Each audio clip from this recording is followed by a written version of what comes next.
Hello friends and welcome to another video. I get this question quite often. Where can I listen to your music? Even though I have shared it here on the channel many times, I decided to make an official video on how you can listen to my music and check out what I produce and what I compose on a regular basis. So if you go to Google and type in Diva production music, you can easily find my profiles on all stock libraries. Now, this is by far the easiest way to find my profile, because if you go inside the libraries, when you type Diva production music, you now might be able to find it. Okay, because people are looking for tracks or for music titles, if you will. But just go to Google and type in that and you will see different libraries. You will also find the first YouTube video of this channel, because back in the day when I got started on YouTube, I had the idea of promoting my music, so I called this YouTube channel Diva Production Music TV, and then I changed that to stock music licensing. I've done a video about this. Hello guys, and thank you for tuning in. I'm doing a quick video to let you guys know that I'm rebranding my YouTube channel. I'm actually just changing the name. The content is going to be the same. I'm going to be releasing the same kind of content. I'm going to be talking about stock music, about working from home, and pretty much just being your own boss. In this case, we're talking about how can you earn a living by doing stock music. That's what my content is about, and I'm vlogging as well, which is a little bit behind the scenes. What do I do? What kind of libraries I'm involved, and when I join new libraries as well. It's a video I did many years ago, actually, when I decided to change my YouTube channel from Diva Production Music TV to stock music licensing, for the simple reason that I was educating more instead of promoting my music. But the idea behind this YouTube channel in the beginning was to promote my music so I can get more clients to buy my music. But you know, it became an educational channel, sharing my knowledge with you guys and everything that I do at the time as a stay-at-home dad trying to make ends meet by selling his music full time. So I mean, feel free to go and check out the music tracks, you know, and make sure to follow me there, even though I share the tracks here with you. You know, I mean, everything that I'm literally composing right now and I upload it and I have a sale or I have a quick win, I share it here with you and I show you where my profiles are and how you can find me not only on Audio Jungle, but Pond 5, Melody Loops, and all the other libraries. And if you want to know about these libraries and if you're new to this, don't forget to download my free guide link in the description. I'm always updating this guide with the latest libraries that I am joining, because I'm still joining some new libraries. And I want to share my music with you. So make sure to listen to my tracks on all these libraries. You know, I mean, I feel that if we are in the business of educating others, and if we are in the business of sharing what we know, right? And in my case, and on this channel, I'm sharing everything that I know about music and music licensing and how I earn money with my music, then it's only fair if you can listen to those tracks. Not what I did back then, but what I'm actually doing right now.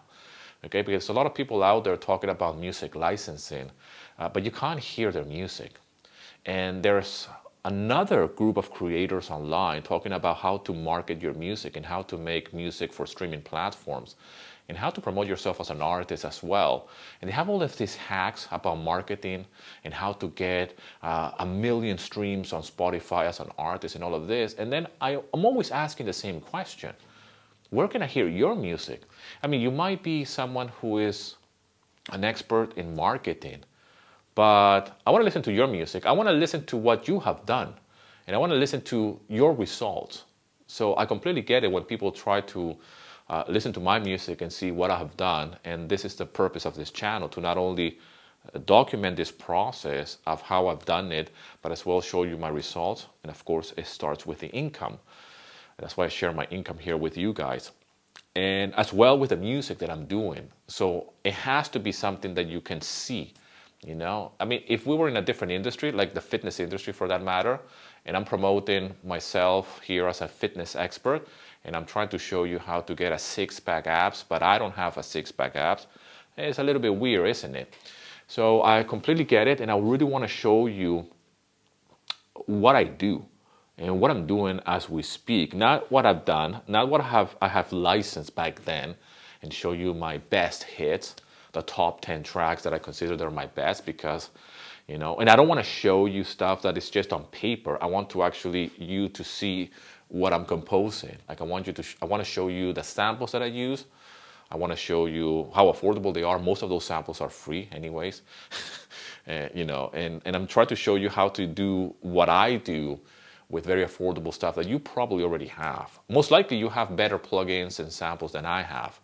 Okay, you know, that's just the way I like to share my knowledge, to show you that it's not about the plugins, it's not about the samples, it's about the know-how.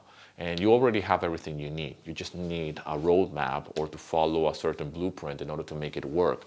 So go and check me out on different libraries and make sure that you listen to it or at least visit those sites from time to time because I'm releasing music more often than not. But at the same time, there are some libraries that I don't upload as regularly. Some libraries reject some tracks. You know, for example, Motion Array, they reject quite a lot of tracks for whatever the reasons. So you might not see certain tracks on certain libraries if you want to match, like for example, the same tracks, which I have them across the board, the same music track. Okay, so whatever tracks you will find on Audio Jungle, you're going to find it on Pond 5, Melody Loops, and all the other libraries. But then maybe in a library like Motion Array, it has a different title altogether because they don't like the titles that people give them. So you always have to like retitle your music tracks, and most of the times they reject tracks as well for whatever the reasons, you know. So some libraries reject tracks, and some libraries I don't have the same amount of track count, if you will. Okay, so on a library like Audio Jungle, I might have 700 and something tracks, and on Pond 5, because I sell individual edits, there's more tracks. Okay, so they're like 900 or something because they count the individual files as a piece of music, if you will. But I'm always uploading. I'm always active, and I want you to follow me not only here on the channel, but as well see what I've done in different music licensing libraries, and how we move forward in this ever-changing marketplace. On Envato Elements, you can find me as well. That's a place where I have pretty much everything that I have ever recorded and composed. And Envato Elements is just a subscription part of Audio Jungle. So everything that I have on Audio Jungle has been moved to Envato Elements, which is the subscription part of Audio Jungle, if you will. And when I say move, it's just that I sell on Audio Jungle that track, which is on a one-time purchase, and on Envato Elements it's just a subscription, and people can download my tracks. But you can check the music there.